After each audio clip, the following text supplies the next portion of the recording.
assisting Andrew Nicholson as co-chair of the Mackenzie Lectureship Committee. The lectureship was established in the year 2000 in honor of the Reverend Bruce Mackenzie and his wife Jeanette upon Bruce's retirement as senior minister of this church, and in thanksgiving for their extraordinary service to the community for so many years.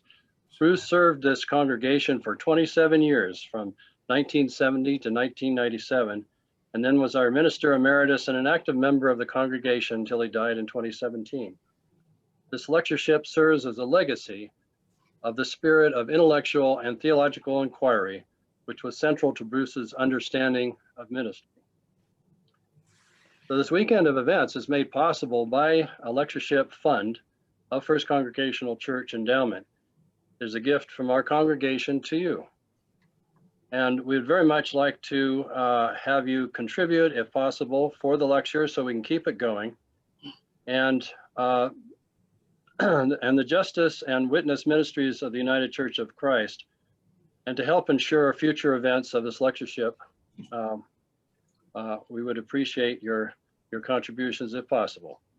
Also like to mention that tomorrow, Saturday, there's the workshop, the details of which are given in the church website, and Reverend Blackman will also be giving the sermon on Sunday as well, which you can reach through YouTube, through the church website. So with that introduction, I'd like to turn it over to Andrew Nicholson. Thank you, Kirk. So we are delighted to have Reverend Tracy Blackman join us this evening. Getting to know her a little bit in our time preparing for this, I found her to be a prophetic voice, somebody who has life experience and insight and just in theological soundness and faith in her work. She got her bachelor's degree in nursing and worked as a nurse for several years before going to seminary in 2006. And in all that, she raised 3 kids too, all the time. And so I don't know how she got all that done, but she did. And she has gone and taken her life experience and carried it into leadership roles, both serving as minister of Simpson Chapel AME Church, and then Christ the King United Church of Christ in St. Louis, in the St. Louis area. And only recently has she stepped away from her role at Christ the King to be the head of, I had it written down somewhere, the head of Congregational Outreach and Justice Ministries for the United Church of Christ. And she's relied on for so many things. She received her bachelor's degree from Birmingham Southern. She went on, she got her master's at Elon Seminary, or at Eden Seminary in St. Louis, and she has received and is an honorary doctorate from the same institution. She serves on the board of the Samuel Witt Proctor Conference and recently joined the editorial board of the St. Louis American newspaper. She lives in St. Louis, and we are proud to have her here to get her wisdom, inspiration, and to provoke discussions to understand where we are and where we're going in this turbulent time. So let's pass it over to Reverend Blackman for now. Actually, before I pass on, sorry, a few logistics here. In the chat, if you have questions, we can put them in the chat. We're going to have some question and answer later on. Pedro will be rounding up the questions on Facebook Live if you're on Facebook Live. And so our goal is to have an active discussion and after she speaks, and based on that, we hope to move forward into our discussions tomorrow during our morning session. So Reverend Black. Thank you so much, Andrew and Kirk, for your leadership in putting this together. And thank you to Pastor Christy and Pastor Pedro for also your gracious hospitality and warm welcome to me and to this entire crew of workers who have made this possible. It's not easy. Even though it looks easy to be in Zoom world, there's so many things you have to watch out for. And so I'm grateful for my time with you. The good news is that I am not so in love with my own voice that we have to listen to me for 2 hours. That could happen with a preacher, but it won't happen tonight. So I'm grateful for that as well. I am going to ask you, because it's the preacher in me, to allow me to begin in prayer. I see some friends who are in the chat, and I want to thank them for being here. I'm not going to name names in case I miss someone. That would be all bad. And so I want to start with prayer and then talk a little bit about this weekend and what I hope we will be able to share together, how I hope that we'll be able to grow together, what my idea of a journey looks like. And then we'll get into the meat of tonight. Let us pray. Wise and gracious God, we thank you for a Friday evening together. Thank you for carrying us through the busyness of this week, whatever that busyness might have been for each one of us, whether we were experiencing it individually or collectively. Thank you for bringing us to this place. And help us to exhale here. Help us to center ourselves and focus ourselves. We declare this to be safe space, even in virtual space. We come here with the best assumptions and intentions about one another, opening ourselves with your help to risk vulnerability, to risk transparency, because we know that we are all in your hand. These things we ask, I ask, in the name in which I pray, that is the name of Jesus. Amen, and thank God. The format for this weekend will be, we will start tonight by creating a framework from which I hope that we will grow and we will communicate together.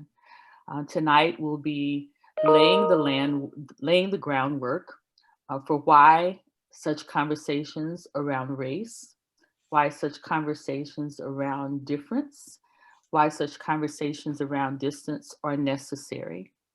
We'll lay some historical pieces and some pieces of origin. I will invite you into conversation at several places during the lecture, and then also entertain with you, think with you. I don't presume to have all the answers at the end for any questions you want to engage. Tomorrow, if you join us tomorrow, will be more intimate. Will be a conversation, not just with me, but with one another. We'll do some breakout work. We'll do some thinking together. We'll do some stimulating together for the hours that we have. And then, of course, Sunday, we will worship God together. All 3 of those days are days that I am looking forward to. So something happened in our nation on January 6th this year. There were many people who were angry about the results of our election and chose to show that anger in very demonstrative and destructive and deadly ways. We saw things happen at our nation's capital that for many seemed as though it was something off of a movie and could not be happening actually in person. But it was real. And one of the frames that I kept hearing over and over again that I found, hold on one moment, I just lost my lecture, that's funny. Hold on one moment.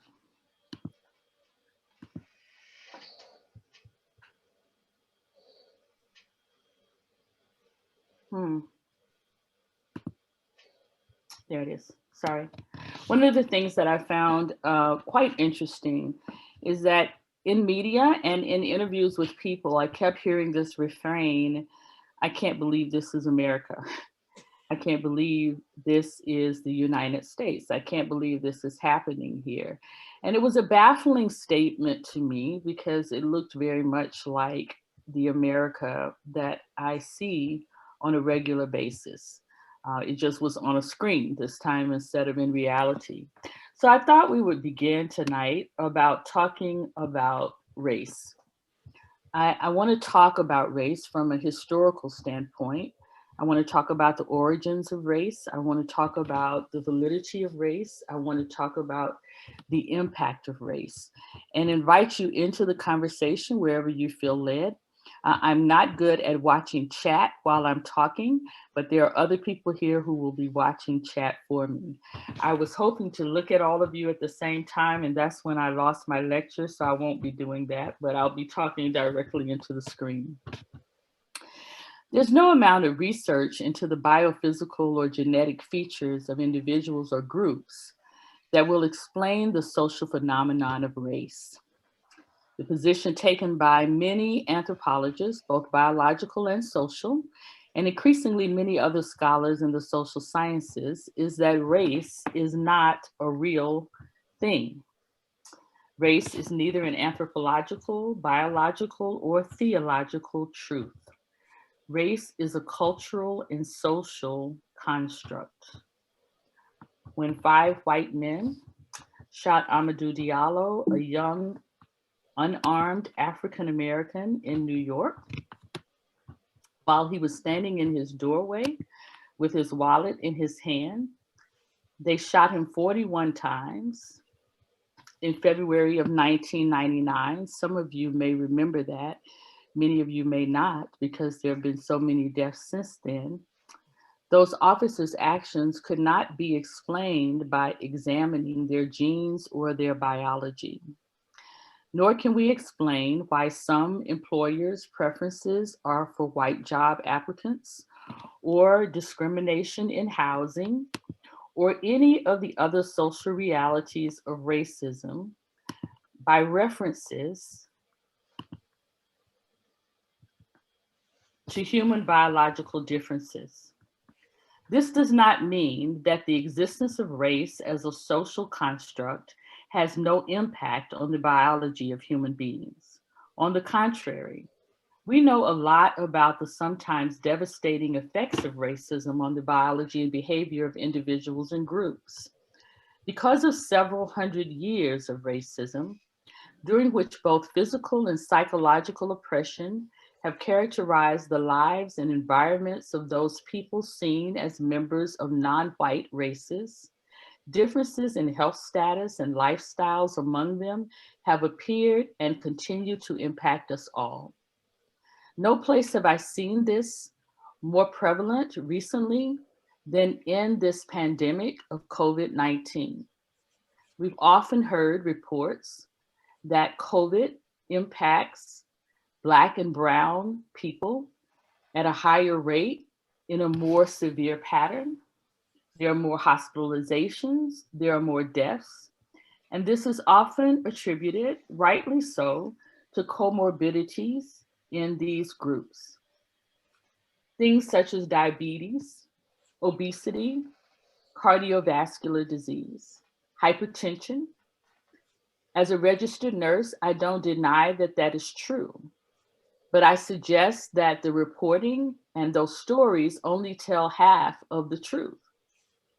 In order to really diagnose what is going on, one would have to be willing to look at the causes of those comorbidities outside of the impact of COVID-19. Why is it that Black and brown people have higher incidence of diabetes and hypertension and obesity and cardiovascular disease? It cannot be simply because a people desire not to be healthy. It cannot simply be because a people, an entire people, desire not to have any concern about those things that impact them in this way, I would suggest to you that we would have to look at where the largest percentage of those cases are coming from, whether or not there is adequate food resources in those neighborhoods, what are the financial and physical conditions of the people living there. And pretty soon, if we begin to draw that picture, we come back to this foundational conversation about race. I live in St. Louis, and in St. Louis, there is a street called Delmar Boulevard. And Delmar Boulevard stands as a stark reminder of how deeply impactful racism has been in our region. So pronounced are the social, economic, and educational and physical differences across Delmar Boulevard that the street is also known as the Delmar Divide. And there is a documented 26-year lifespan difference between a white man who lives on the affluent south side of Delmar and a Black man who lives on the economically depressed north side of Delmar. On the south side of Delmar in St. Louis, there are many A+ schools, top-rated universities, lots of green space and parks, places to golf and places to play, places to boat and places to have tennis games. Our educational and research institutions are all on the south side of Delmar. The homes on the south side of Delmar start in the upper six figures and go into the millions. There's lots of jogging and lots of cultural resources on the south side of Delmar. On the north side of Delmar, there are no grocery stores, no hospitals, a few federally qualified healthcare clinics, many shop and save kind of quick pick up something and go eat places on corners where you can pick up chips and soda, perhaps a package of sandwich meat, but no fresh vegetables, no whole food kind of resources.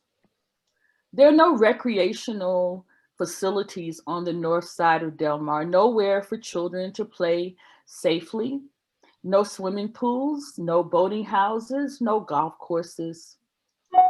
The institutions of education on the north side of Delmar, many have lost their accreditation, and those who are holding on by bare percentage points.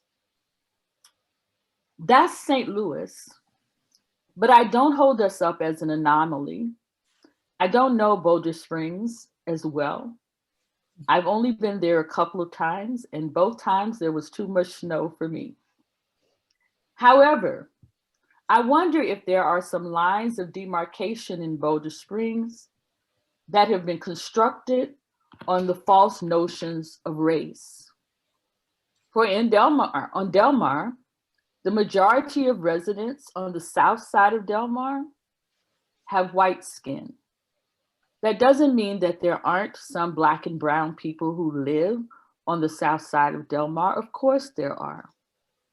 But one would be hard pressed to find any white people on the north side of Delmar.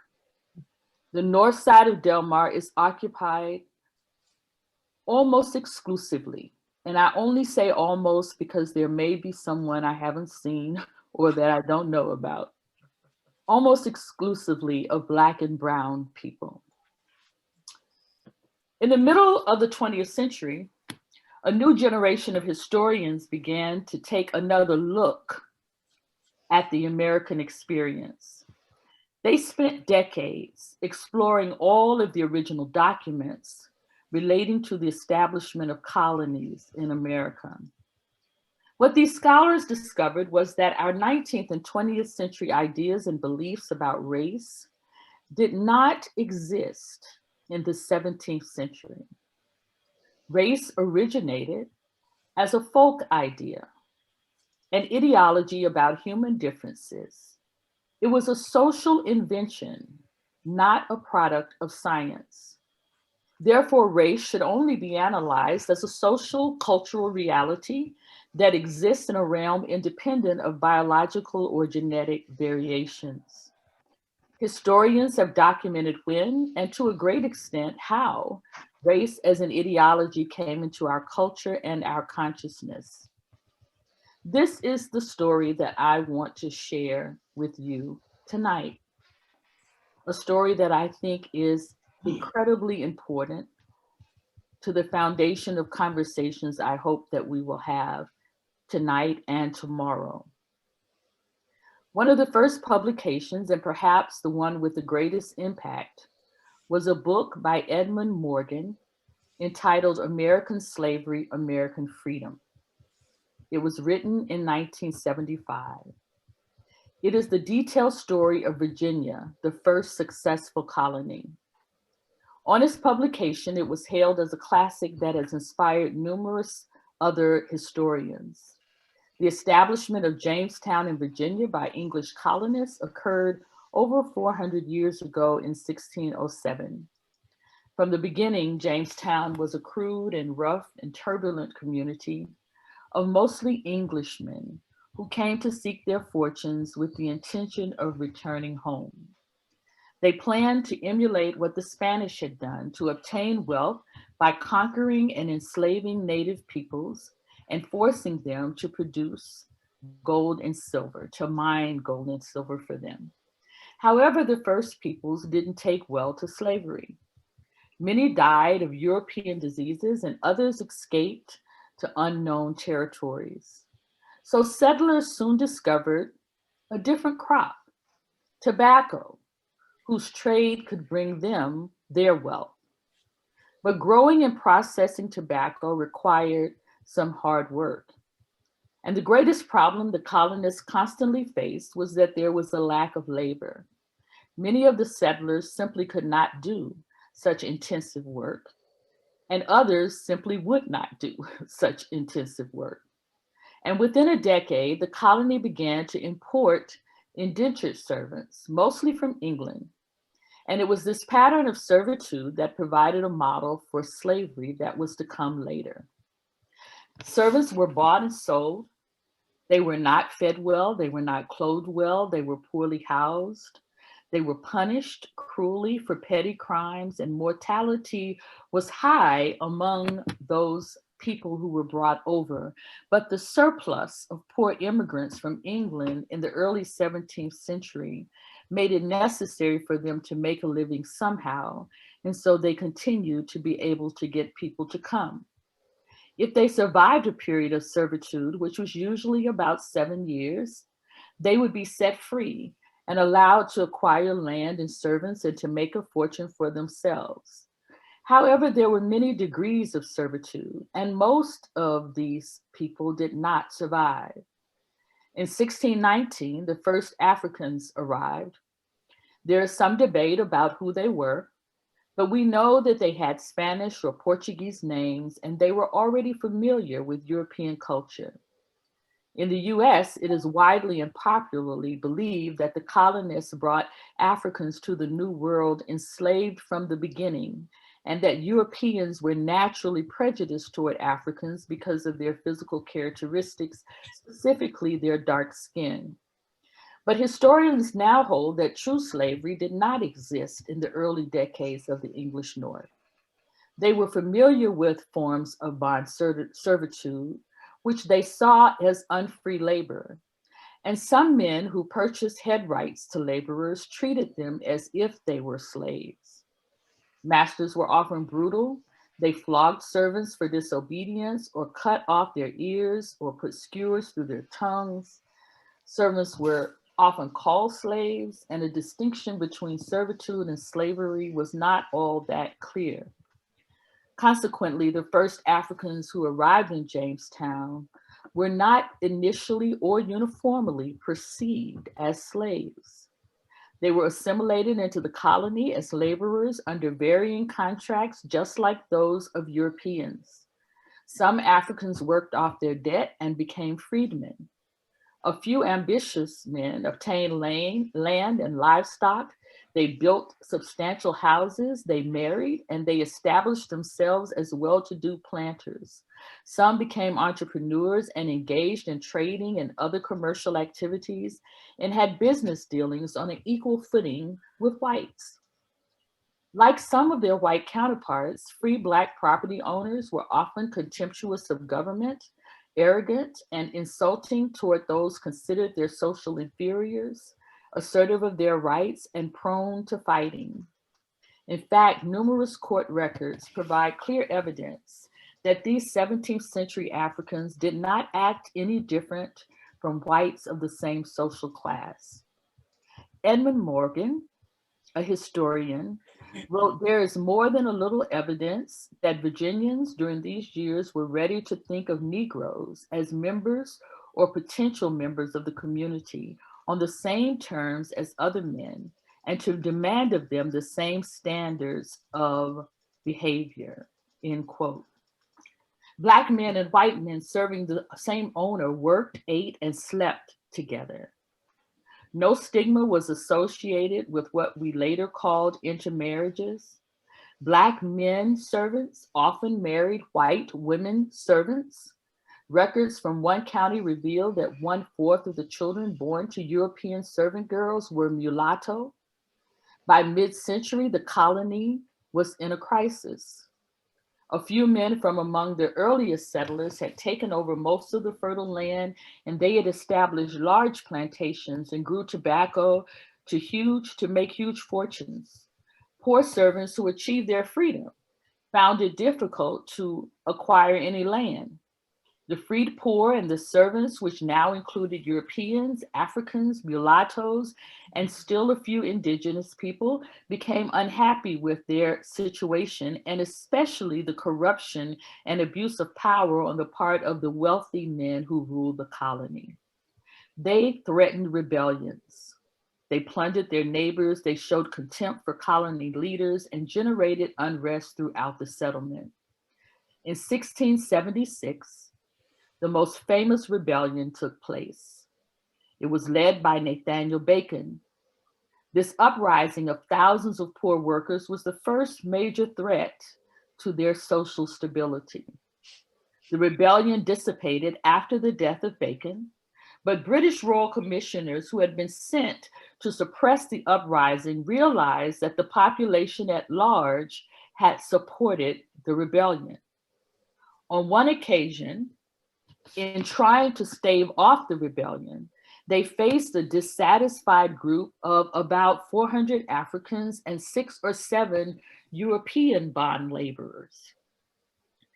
The British soon realized that a need for a strategy to prevent such coordination and collaboration in the future, and to ensure that a sufficient number of controlled laborers were made available to plantation owners.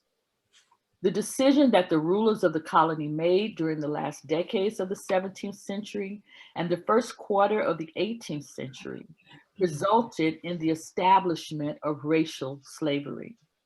They began to pass a series of laws separating out Africans and their descendants, restricting their rights and mobility, and imposing a condition of permanent slavery on them. No more indentured servitude.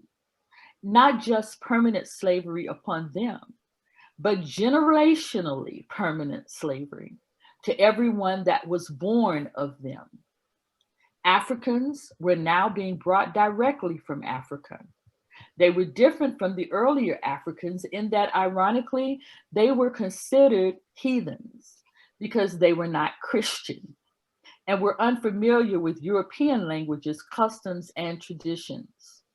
It reminds me very much of the story of the quote unquote discovery of this land, in which the doctrine of discovery declared that the indigenous people were heathens, that they did not have souls, and therefore had no value that the explorers were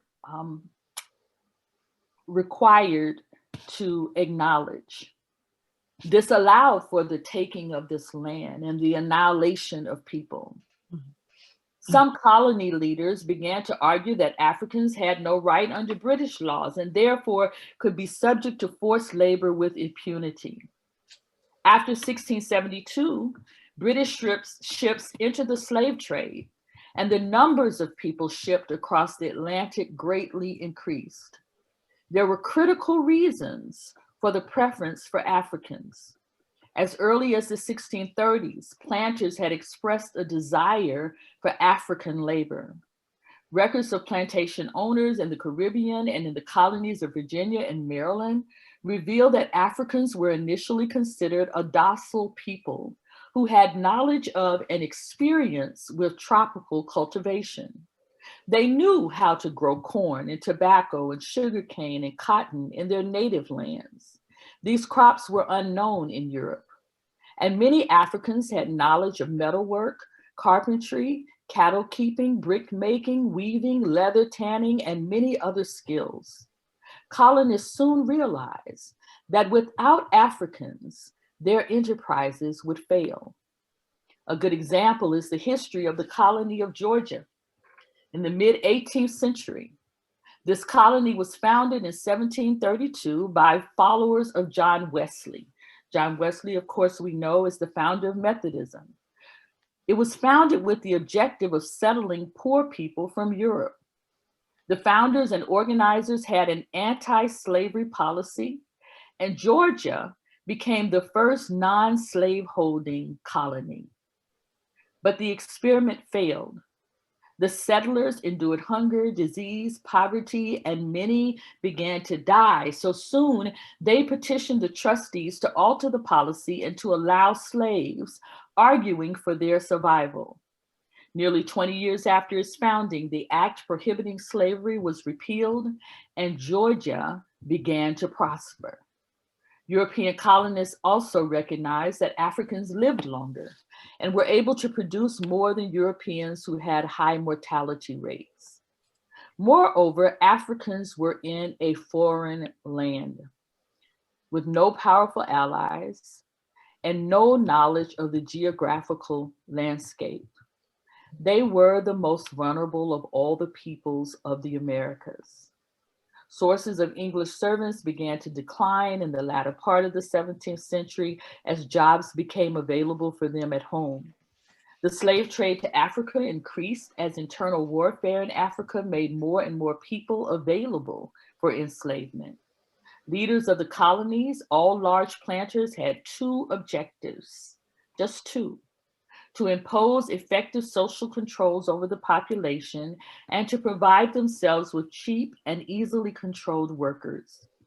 They readily perceived that they could use the differing physical characteristics of the population to divide them and demarcate some for permanent slavery.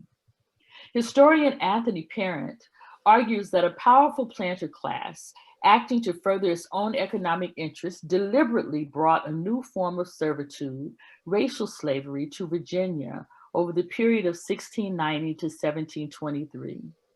In this period, hundreds of laws were passed restricting the rights of Africans and their descendants. And by 1723, even free Blacks were prohibited from voting.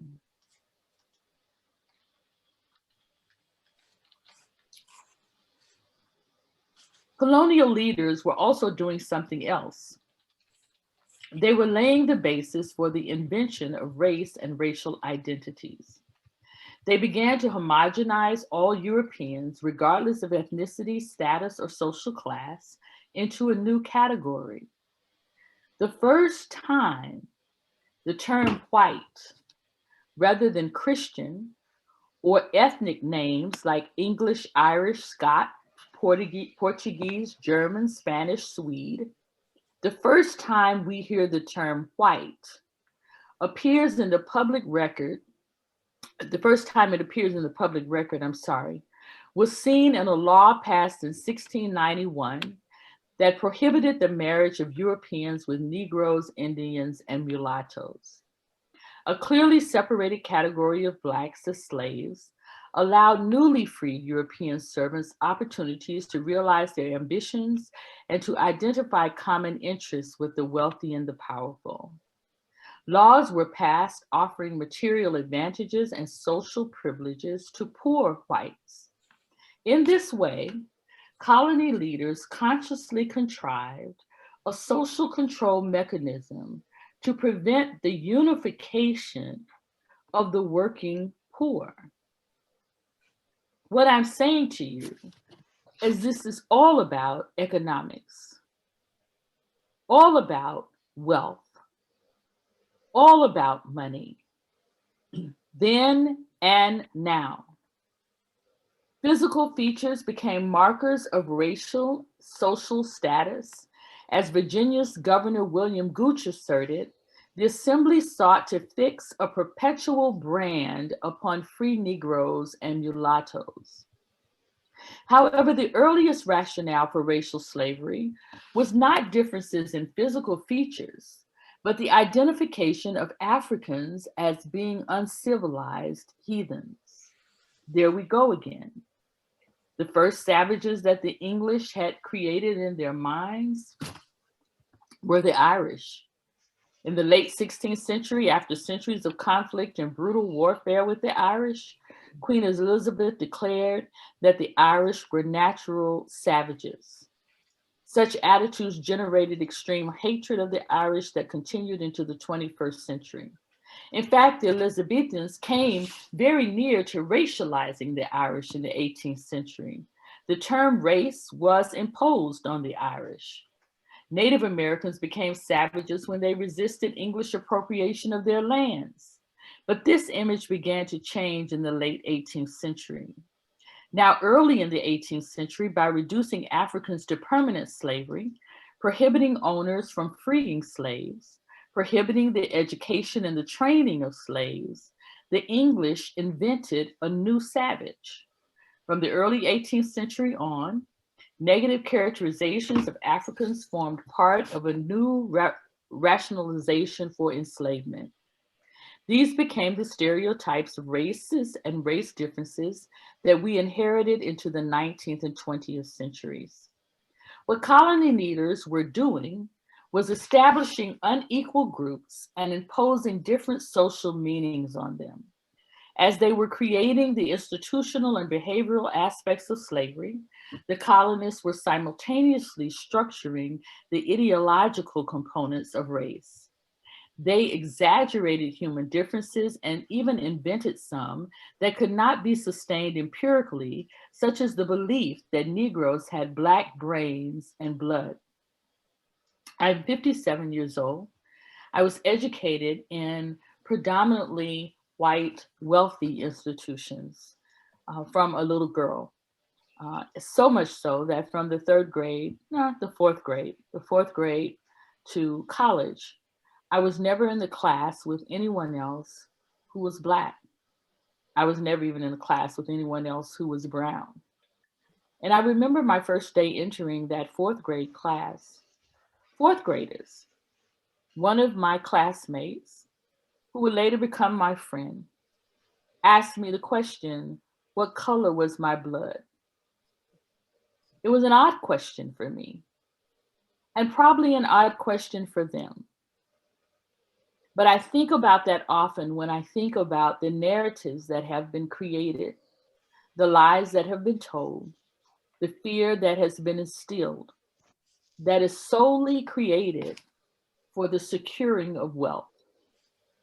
From the last decade of the 18th century on, the writings of learned men appeared to proclaim that there was a natural inferiority of Blacks. In the 1860s, slavery ended, but race as a social status and the basis of our human identity remained. Race ideology proclaimed the existence of separate, distinct, and exclusive groups that were made unequal by God or nature. African Americans, the most inferior, were at the bottom of this hierarchy. European whites, some of them, not all of them, were at the top. Each race was thought to have distinct physical and behavioral traits that were inherited in the blood and passed on to their children. Hence the notion of having one drop of Black blood makes one African American. Thus, we have this continuing stereotype of African Americans lacking in intelligence, being lazy, overly sexed, loud, irrational, musical, emotional, and superstitious. And as we follow the trajectory of history, the stories began to morph to fit the context. When Black people were enslaved in America, there were many artistic drawings that you can find of dancing slaves, smiling slaves.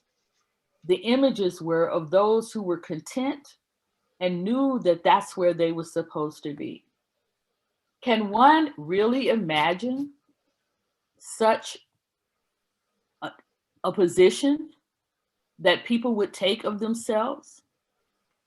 As slavery ended, those images began to be of Black men who are to be feared, hypersexed men, women who are void of sexuality.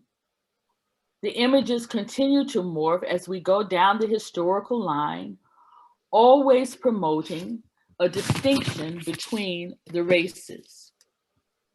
I'd like for you to think and for us to discuss when I am done, what are some of the images you received of non-white groups growing up? As a matter of fact, I think I'll stop and ask you that question now. If you're so inclined to engage, if you would place in the chat, what are some of the images that you received of non-white groups growing up?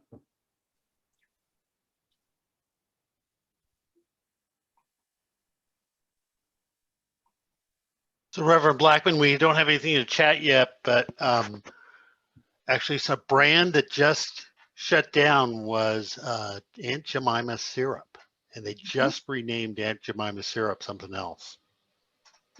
They did in the aftermath of the killing of George Floyd. That was one of the ways that people decided, or at least that brand decided to say, I see you, and we don't want to contribute to this. I'm seeing in the chat, people are using words like criminal, exotic, lock your car doors, uneducated. My grandmother had a statue of a Black boy servant. Good people, someone says. All of these are messages and images that we have received.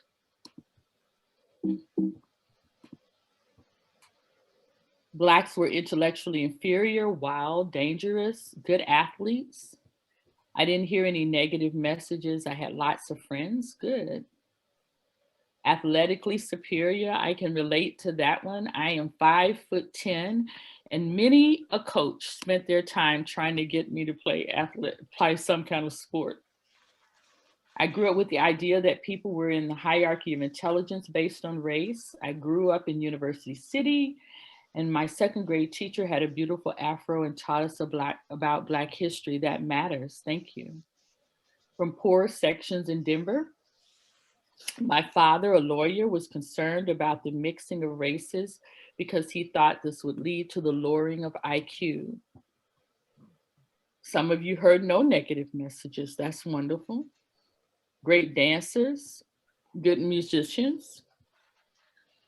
All of these are things that are part of our stories, of our narrative. Finally, it was believed that race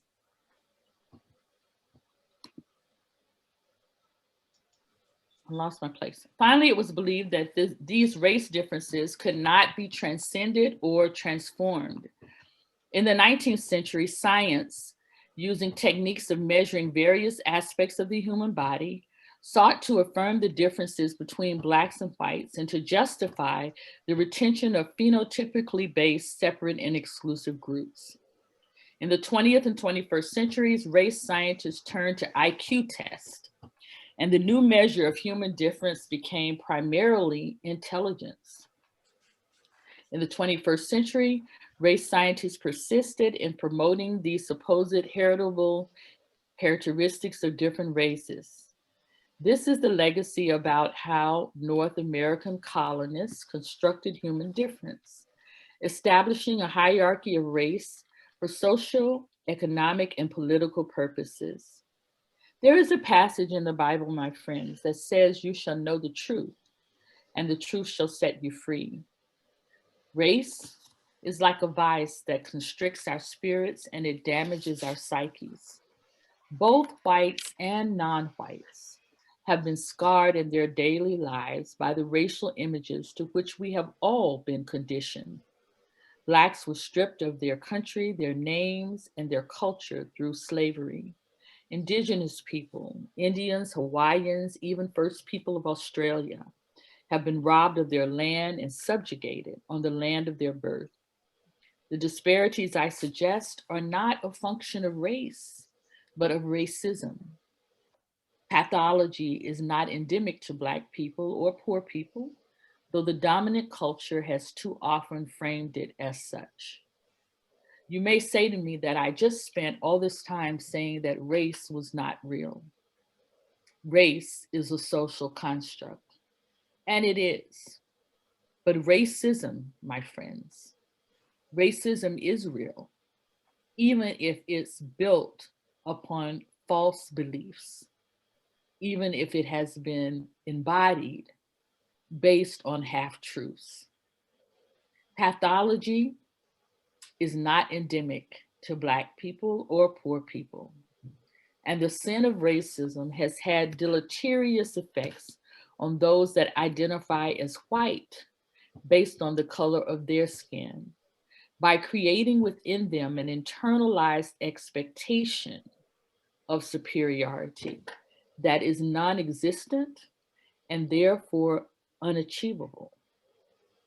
Racism is a sin with a root system that so acutely damages non-white people all over this world and cannot be contained in designated locations, nor can it coexist with other viable, life-giving ways of being in the world. And so I'm curious to have conversation with you about how racism has impacted your lives. And I ask you to think about that over this evening and early in the morning before you join us for conversation, because this will be some of the conversation we will have tomorrow with one another. What have been some of the gains that have happened because of our racial divisions? And what have been some of the losses? And those losses are on both sides. Knowing the truth about our history on all sides, because there's not just two, I don't want to be too binary there. Knowing the truth about our history and our scriptures and impact our beliefs and our attitudes about human differences that are deeply embedded in our culture with the invention of race and races. There are many benefits to knowing this history. We've inherited a legacy of enslavement without fully understanding the realities of the 17th century world, in part because most histories taught in the 19th and 20th century contain negative stereotypes about who our African ancestors were. Modern historians have provided a corrective to such distorted history by restoring accurate accounts of events and their causes, especially the role of Africans in the making of this country. If you're not one who wants to dig into the history books, I invite you to at least look up the documentary that was done by Katie Couric, Rewriting History.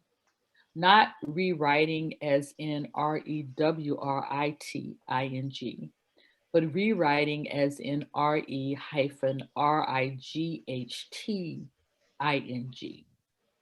She did a whole series about how we have been impacted by this false nation of race.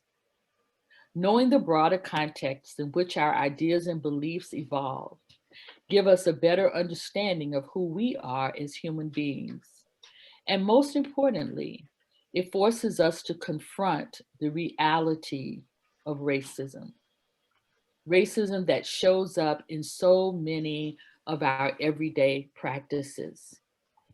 It shows up in our churches, in our understanding of the scriptures that we read. It shows up in our Sunday school. It shows up in our theology. For the doctrine of discovery, that papal document that started us on a quest for land and for property and for wealth by demonizing other creations of God, are all theological principles. And there is a cost to this. And that cost is not just borne by Black and Brown people. I would suggest that there is also a cost to those who wear white skin. By expanding freedom and opening up access to cultural knowledge for all people, we may well be able to come closer to the ideas of equality and opportunity that we so delight in espousing. No child is born hating, and yet generation after generation, we still find ourselves in this place. When I was in Charlottesville,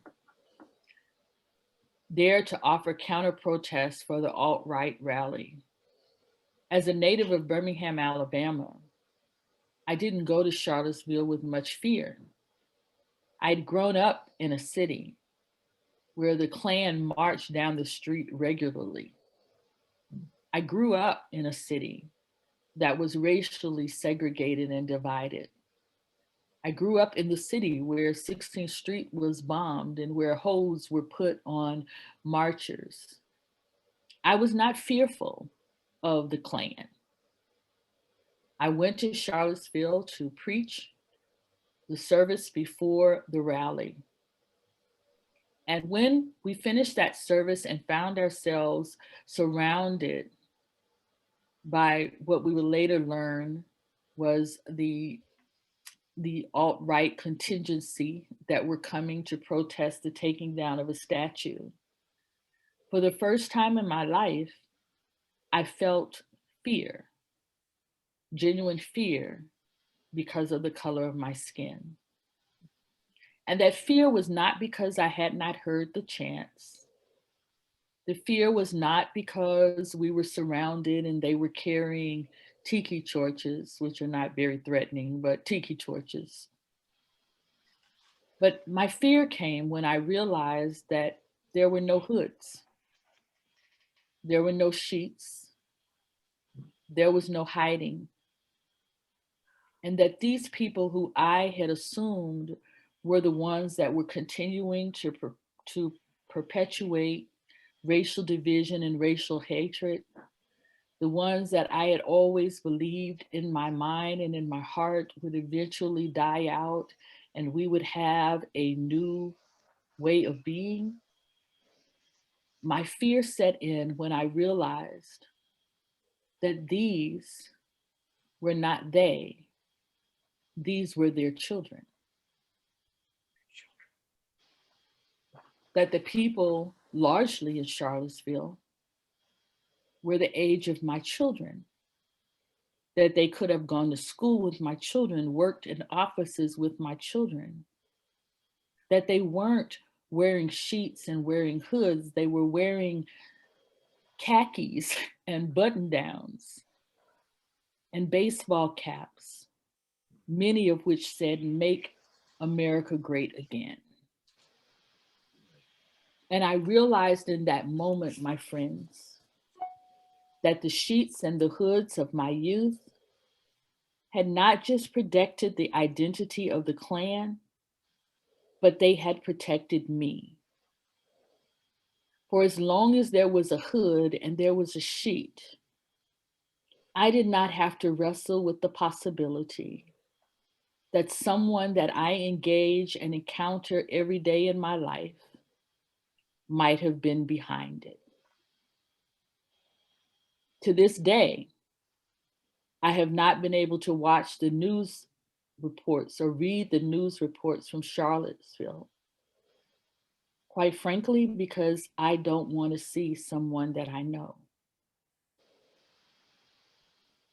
No child is born hating.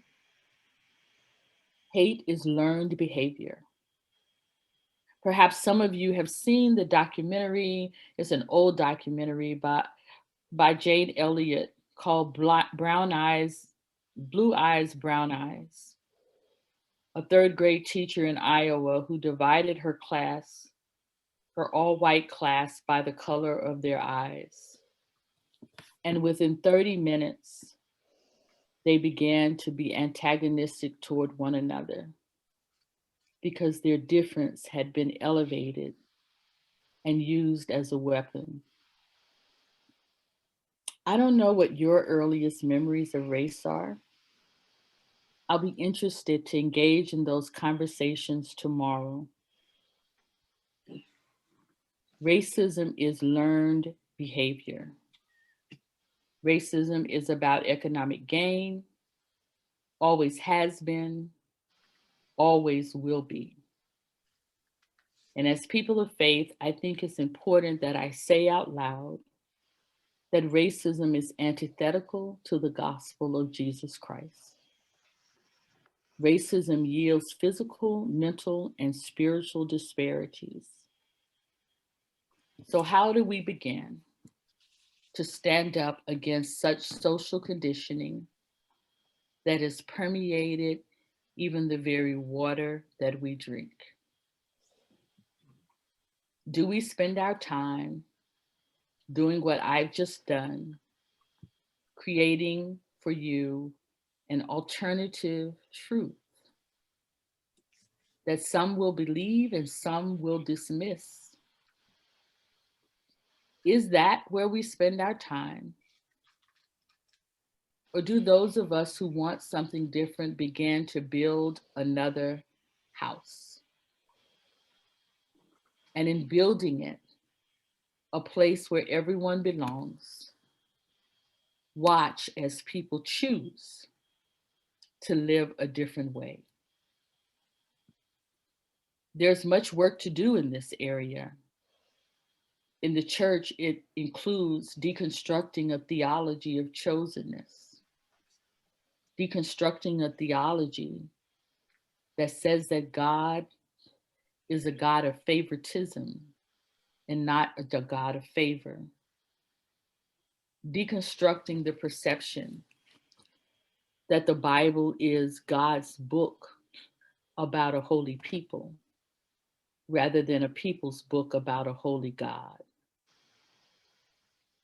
Deconstructing a theology of abundance as being a sign of God's blessings and a theology of scarcity as being a sign of God's curse.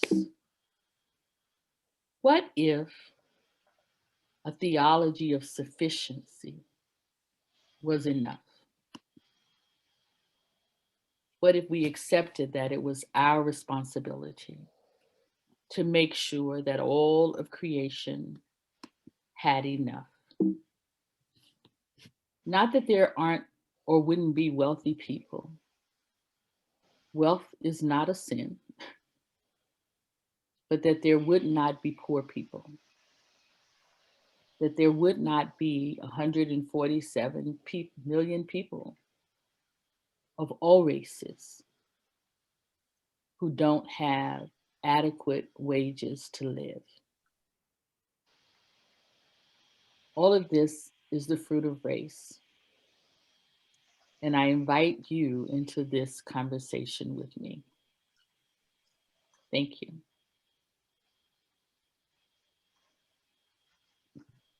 Thank you, Reverend Tracy. And if you do have questions for this Q&A portion, please feel free to put them in the chat. And also I'm monitoring on Facebook. For those of you who came in later because we were blocked at the 100 mark and we figured that out, thank you for your patience. This is being recorded and it will be shared on YouTube and it'll be shared on our Facebook page. It's currently up there, but it'll be shared again, and we'll also broadcast it through OBS, so it'll come back up as a live stream again later. So, but with that, I want to invite people to offer up their questions, and I will monitor them in the chat and on Facebook Live, and feel free to share them. I see some thank yous popping up, and you're such a blessing, Pastor Tracy. What was the name of the book named at the beginning of the lecture? That's from Reverend Anthony Scott. Hi, Anthony. Let me go back up and get the exact name for you. Annette Holmes, while I'm doing that. Annette Ham, I think it was Annette. Allison Ham? No, not Allison Ham. Annette James. Talks about how this is a caste system. It is. And Isabel Wilkerson has also written a book from that perspective by the name Caste. I recommend that as well, but I'm going back up for you, Anthony. And to tee up the next question, just as you're looking, it's going to be about your thoughts on reparations and what might this look like and how.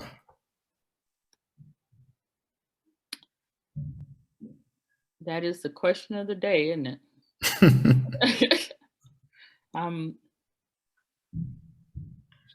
I feel that,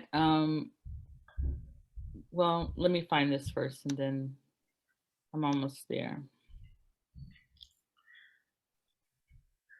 There's also been a question about historical readings that you might recommend. And I know that a lot of people in our community and other communities have shared readings that they've read. So I invite you, if you're on Facebook or on Zoom, if you have book readings that you want to recommend, you can just put those in the chat and people can check those out. The book was by Edmund Morgan, Edmund Edmund, and it's titled American Slavery, American Freedom. All right. Someone asked, would you please say more about the linkage between racism and avarice?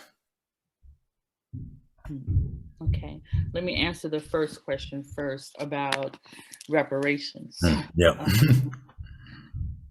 I do believe that reparations are necessary because of the mass amount of free labor that Black people gave in this country, and for the systematic way that we were disregarded and left out of the opportunities to prosper, even when other people were given that opportunity.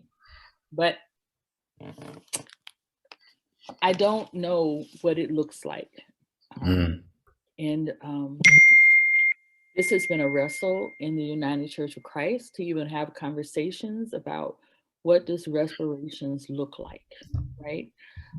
How do you repair hundreds of years of enslavement? What is equitable there?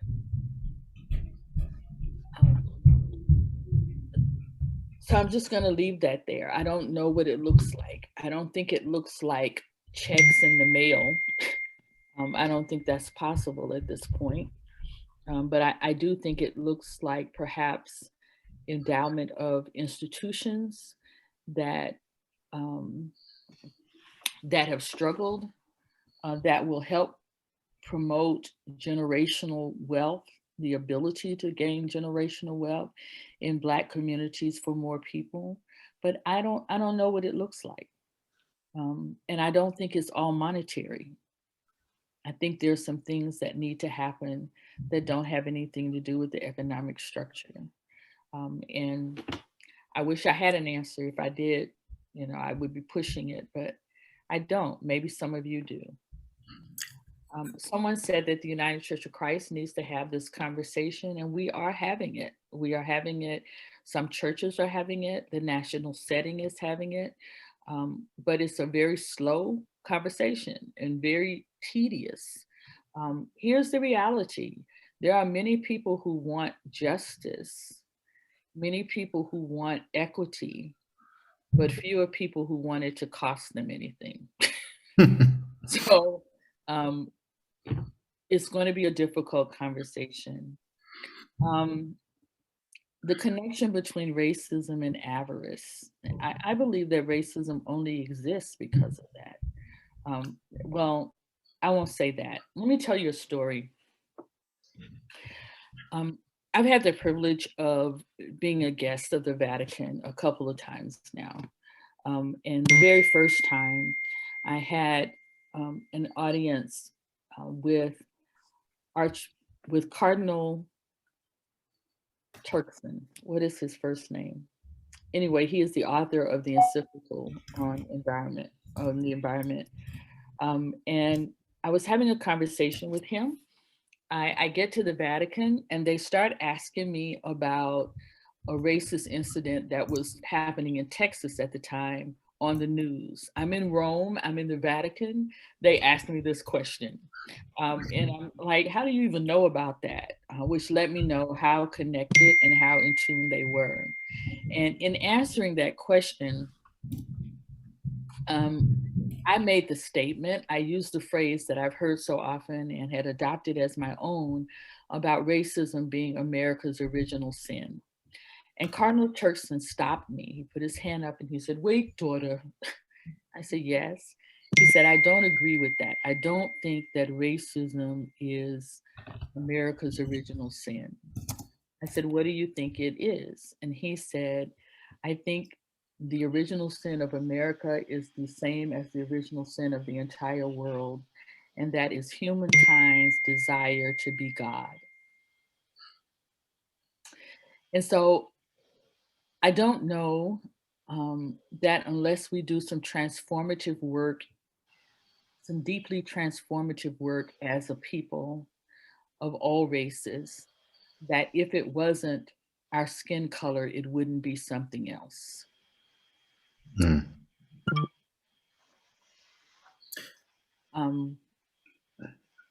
Skin color is easy, but I'm not sure it wouldn't be something else if we don't do the deeper work. Yep.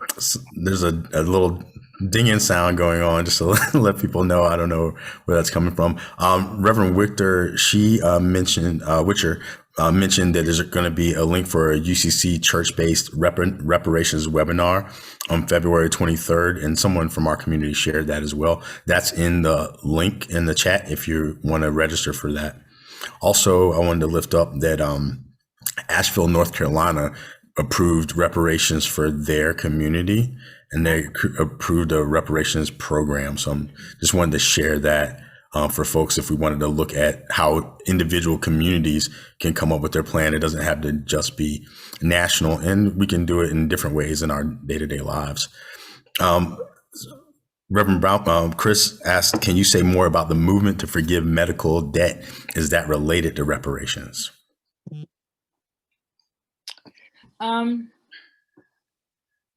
For me, it's not related to reparations. So for those of you who are not in touch with what we've been doing, since the last biennium, we have had a campaign working with RIP Medical Debt Foundation to forgive medical debt in every region that the United Church of Christ exists, which is pretty ambitious. And we're almost there. We have 2 more regions to do, and I've got 4 months and enough money to do it. So we're grateful for that. And that came about really because I was reading the Wall Street, what's the name? Wall Street, I'm sorry. Wall Street Journal? Yeah, the Wall Street Journal on Thanksgiving about 3 years ago. And there was a feel-good story in there about these 2 elderly women. They were white women, and they would have a tea every year to get all of their friends together. And they would always support some charity. And this particular year, they had supported RIP Medical Debt. They'd raised $12,000 at their tea. And what caught my attention was that $12,000 was able to abolish $1.5 million in medical debt. Hmm. It sounded too good to be true. And so I started researching this foundation, and I followed them for about 6 months. I interviewed them to make sure it wasn't a scam. I talked to people who had worked with them and learned their story. And the story was that there were two men who were debt collectors, and they reached a point in their lives where they didn't want to do that anymore. They saw the injustice of the system and how they were able to buy debt for pennies on a dollar and then collect full payment from people who were struggling to make ends meet. And they decided that they wanted to do something better with their lives.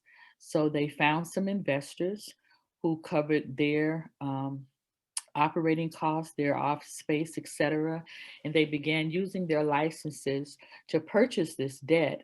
But instead of going after the people to get the money, they would simply forgive it. Hmm. And the business began to grow. So a couple of years ago, when we had General Synod in Milwaukee, it had been my intention that our footprint in Milwaukee would be the forgiving of debt there. So I'd saved money out of my budget to forgive debt in Milwaukee. I'd been in touch with RIP. We were all set to do that. And then 3 months before General Synod, some large benefactor with a great heart called RIP. And RIP called me and said, I have good news and bad news. I said, well, give me the bad news first. And she said, the bad news is that you cannot buy debt in Milwaukee because we don't have any. And the good news is the reason we don't have any is because a benefactor just bought up all the debt in the entire state. Wow. So it was good for the people, but it was bad for my plan for what we were going to do. And so I had this money that I set aside. And even though I was a pastor and I was running a campaign for debt relief in the church that I was serving, I did not think it would have great integrity for me to use the money of my office to help with that campaign. So I began looking for some other region that we could do this in. And I chose Chicago because it was next to Milwaukee. They had some high crime rates going on. We had churches there that were willing to work with me. And that's where we began. And we have forgiven debt all over the country, with the exception of those 3 regions that we have to do. And at General Synod, we'll give a report about that. But I don't consider that reparations. The thought behind it is charity, actually. We collect money and we abolish this debt. But the reason we do it is not just to feel good about our ability to do it, but we use it as a platform to draw attention to the evil of fleecing people in this way.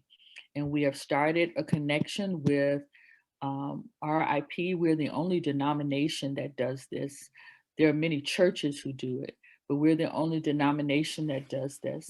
And we're beginning to work with RIP on policy agenda to address a system that is so broken, where I can take $7 and eliminate the debt, even if it's $1,500, $2,000, eliminate debt that's keeping people from buying houses, renting somewhere to live, getting a car, because it is ruining their credit.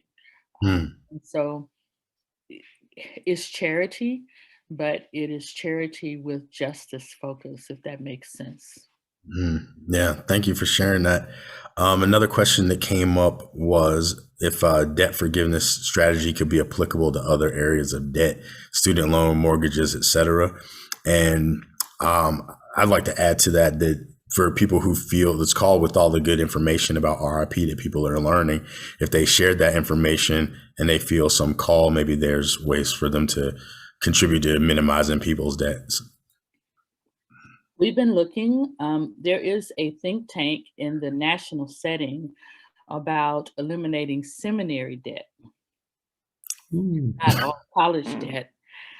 But that comes about because the majority of our churches are not churches, it's a myth that people go into ministry to be rich.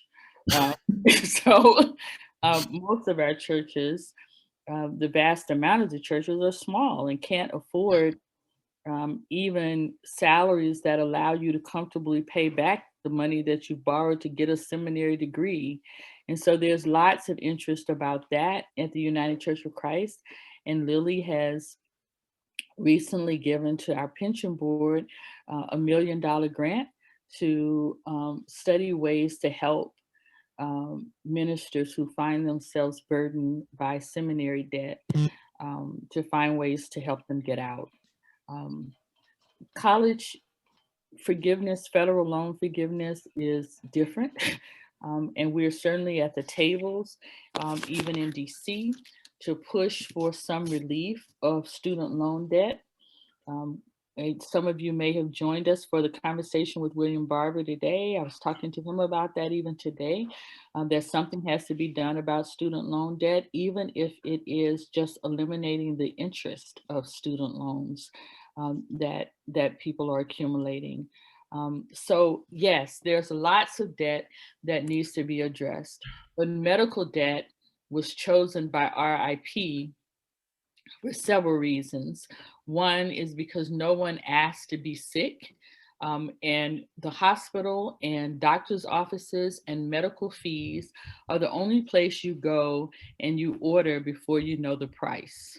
Right? It's you get what you have to get, and then later you get a bill that tells you how much it costs. No one comes into your room and says, you need a CAT scan. It's going to cost you $1,500. Would you like it or would you not like it? You just get a CAT scan, right? No one tells you, and I know this from being a nurse, that when I was in nursing, which was 15 years ago now, a Tylenol in the hospital, one Tylenol was $25. You can go to Walgreens to get a whole bottle of Tylenol for less than $5. But by the time you hospitals calculate everyone who has to touch that bottle of Tylenol and charges you for them touching it, the rates are astronomical. So that's why they chose medical debt. They also chose medical debt because once you abolish medical debt, that debt doesn't come back. You may get sick again, you may have other debt, but that debt doesn't reoccur. Whereas if you help people pay off credit card debt, a lot of times people just go and make more credit card debt. Right. So there are some reasons behind it, but they are theirs. So I have a couple more questions from earlier. One of them was asking how much further do we think we have to go, given that there was the assumption that with the election of President Obama that we had made strides. And then there's a question about defunding police. Those aren't exactly related, but I think talking about defunding police at this stage shows how far we have to go from the original assumption. But I wanted to put those two together and see your thoughts on that. Yeah, I said today on our webinar, and I will continue to say, I say in public spaces that the flaw in the Obama presidency is that once we elected a Black president, people who helped that happen sat back and congratulated themselves and said, we've done this thing now and we're on our way to fixing things. And the truth is, the empire is still the empire. And it doesn't matter who sits in the emperor's seat, it's still the emperor. And the people will still have to challenge what happens in the seats of power, no matter who sits there. And it is my hope that just because we have a new president, even if you were one who wanted a new president, that the people don't abdicate their power to push any administration, every administration, to do what is best on behalf of the people, because it won't happen without us. we didn't go as far as we should have gone with President Obama. And we won't go as far as we should go with President Biden if the people don't continue to push. As far as defund the police, I am one who believes in that concept in the way that I understand it. And what I hear when I hear defund the police is a redistribution of resources into ways that fix problems instead of police's problems.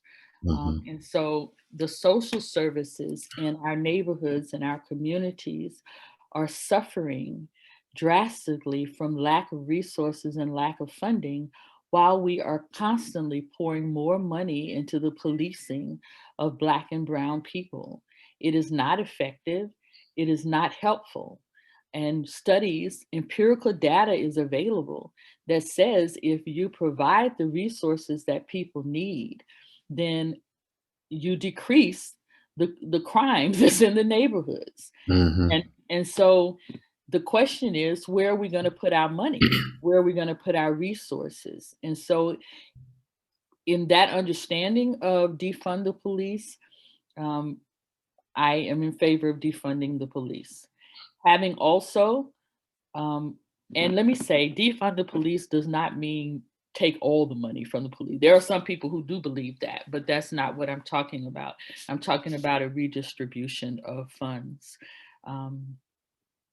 But what I will say, in addition to the financial pieces of that, I am definitely 100% in favor of a restructuring of law enforcement and judicial systems in this country. We are sorely in need of that, so that everyone can be treated with dignity.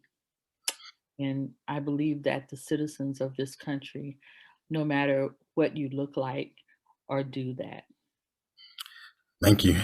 And we have there's a couple more questions, and then we'll start to wind down. One of them comes back to the idea of wealth and money distribution, and they asked about the correlation between wealth and power. And so that was one of the questions that got brought up, and I'm going to tie that one to another one that goes back to reparations and actual checks, because of the history of some people, like the people who were interned on the Japanese internment camps. They did receive checks, and then obviously there was money distributed in other people as well. So someone brought up that, and the book The Half Has Never Been Told. If people haven't read that book by Edward Baptist. Yes. I'm aware of that. And again, I'm not saying I have the answer. I do think that reparations are owed to people of African descent in this country. I don't know what that would look like, but I think that people could get together and figure that out. I wanted to say something about something else can you tell me what you asked? Wealth and power, the relationship between wealth and power. Yeah. So wealth and power. I've been thinking a lot about the 317 million people who qualified for stimulus checks from the government because of COVID. 317 million, I think, received the first check, and were anticipated, I don't know if it's gone out yet because I don't get one, to receive the $2,000 check, which was like fighting tooth and nail. To say $2,600 for people who qualify for that for 11 months, $2,600. And in that same amount of time, the top percentage of earners in our country, not earners because of work, but earners because money makes money, have increased their financial portfolios by about $1 trillion each. Mm-hmm. No one earns $1 trillion. No human being can earn $1 trillion. And so I have to ask, what do we do with this system of inequity that makes us argue about whether or not people who are trying to figure out how to make it from day to day, how to save their small businesses, are worthy of $2,600 for 11 months when we have people in this country who are making that kind of money. And I really started to think about it even more deeply when Jeff Bezos, I think that's how you pronounce his name, from Amazon, when his ex-wife, Mackenzie, is her name Mackenzie Scott? Mackenzie, Mackenzie's part of it. When she got her portion of the divorce payment, she began making large philanthropic donations. She gave HBCUs about 40 million apiece. She gave RIP medical debt, $50 million, to help promote the purchasing of debt, and has continued to make those kinds of deposits into organizations and foundations and to some people's lives that literally shift the entire narrative and the entire strength of an organization on just what this one person is doing. She's committed to getting rid of most of her wealth before she dies in this way. And I celebrate her for that. And at the same time, I get angry that one person has so much money that they can shift the whole narrative of so many people's lives. And then we don't want to support even a living wage for people who are working 2 and 3 jobs just to keep a roof over their heads.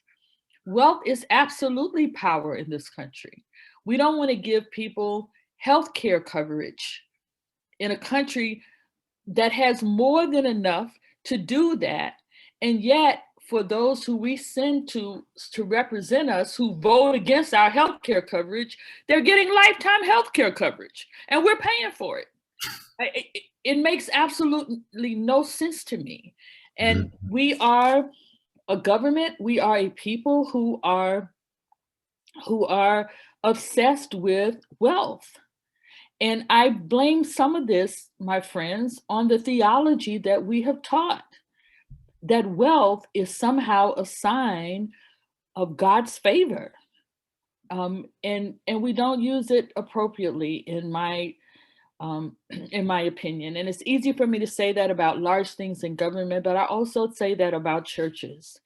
We have churches that are very heavily endowed, that have lots of money, sitting in areas that are falling down around them. What is that about? Yeah. It's not just a them thing. It's what are we doing with what we have as well? Yeah, thank you for that. So I'm going to do one more question and then we'll wrap up if that's okay. I know I'm sorry for those whose questions we couldn't get to. I tried to combine a few where I could. This one is about the UCC's Creation Justice Initiative, and our church is looking into that. And the reason why we bring it up is because it's looking at the intersection between our the way we treat our planet, our stewardship of our planet, and how it's disproportionately affects certain communities, Black, Brown, and other communities, indigenous communities, things like that, are affected by the way the planet is being harmed. And so the UCC has an initiative that is looking at that intersectionality, and we just wanted to know if you had any thoughts about that. Well, I mean, so yes, all of the disparities in our nation are connected and related, and racism sits at the intersection of all of them. This is actually the 30th year anniversary of the UCC convening a consortium on environmental justice intersecting with race. And it was out of that consortium that the term environmental racism was coined. This is our 30th year anniversary. A year ago, we sponsored another study on toxic air And we looked at neighborhoods in Texas, in New Orleans, in Alabama, in Mississippi, where toxic plants are being built or have been built, and the effects of cancer rates and different kinds of cancer of the people who have to live in proximity to those places. And largely, those people are Black and brown and poor and can't move anywhere else. So the creation justice work that's being done at the United Church of Christ is very thoughtful, very progressive, and very collaborative, dealing with a lot of the other major environmental justice organizations that are working to draw clear parallels between racism, economic disparity, and environmental issues. So I celebrate anyone who will get involved in that work. Thank you. So we are officially coming to a close. Before we go, I did want to share the link one more time. If people would like to contribute to this ongoing ministry, we consider this a ministry as well, to bring people to come and to speak to our community, those of us who are within First Cong and those who are visiting from outside of First Cong. We know that we're one community. We hope to be a beacon in this community. And so we hope that we can continue to offer opportunities like this for us to engage and to learn together and to share with one another. Additionally, the Justice and Witness Ministry that Reverend Blackman works with will also be benefiting from any contribution that are made. And so I'm going to go ahead and post that link again. And if you are a person from First Cong and you've on Realm, I should say this, you'll log in and you'll be able to make contributions that way. If you're not, you can just sign in, not sign in, but log in as a guest or contribute as a guest. And it should be fairly easy for you to do that. And if you have any questions, oh, yes. Oh, I'm sorry, Pedro, someone asked about the painting behind me. It is called A Gathering of Sisters. I commissioned it from an artist in New Orleans whose name is Stuart McLean. He is a Trinidadian who has been here for some years, and I have a couple of his pieces in my home. I recently purchased a new home, and I decided that I wanted to have some pieces that speak to me. So I'm in my office, and that is the portrait that's hanging behind me. It is an acrylic painting. And someone else asked about being in the Black church documentary. What was that like? It was taped in 2019. So it was a long process, and I was honored to be chosen because there were so many voices that rightfully could be there. And I hope that what I said and what I shared made you proud. I'm so grateful you got the COVID vaccine. I'm grateful too, but that second one took me for a doozy. So when you get the second round, please make sure that you take some time to take it easy. Yeah. Yep. And there's other things to remember that tomorrow, if you haven't registered for the workshop, that is going to happen tomorrow, 10 to noon Mountain Standard Time. And we have the license set figured out, so you can get on there, no capacity, no 100 capacity. So just in case, I'm going to share that, and we will rebroadcast this conversation and as well on our Facebook page and also on YouTube later, and you can share that with other people as well, and we encourage you to do so. And with that, I will offer a prayer, and there are many thank yous coming from Facebook and also from the chat. So just everyone saying thank you and that they love you and appreciate what you're offering. Thank you for taking your Friday night to be with us here. It means a great deal to me. I'm deeply appreciative. Thank you very much. So let's be in a spirit of prayer, meditation, or however you relate to the divine and the one who gathers. Gathering one, we thank you for this space. You hold us like a mother hen holds their chicks, and we thank you for that. Even when we scatter, you draw us toward one another. And when we draw toward one another, by your mystery, we also draw toward you. And so we thank you for that. May the lessons of this evening sink deep. May they take root in our hearts. May they sprout and may they bring forth fruit, good fruit, fruit that springs forth to life. And so we thank you already in advance for the life-giving fruit that is taking place within us. And may we not be selfish with that fruit. May we take that fruit out into our communities and offer it to others. May we plant seeds wherever we go. May we have the capacity for braver conversations, to be challenged, to be in wonder, to allow for a greater understanding of history, an inclusive understanding of history, something that changes the narrative that matches your narrative where we are already one. And so may we just rest in that as we go our separate ways this evening. And for those of us who cannot gather tomorrow, we pray that they take this word that has come to us to say, and don't just leave it here. Take it out into the world that needs it so desperately. We thank you for this. Amen. Amen. Good night, Thanks, everyone. everyone. Thanks for being here.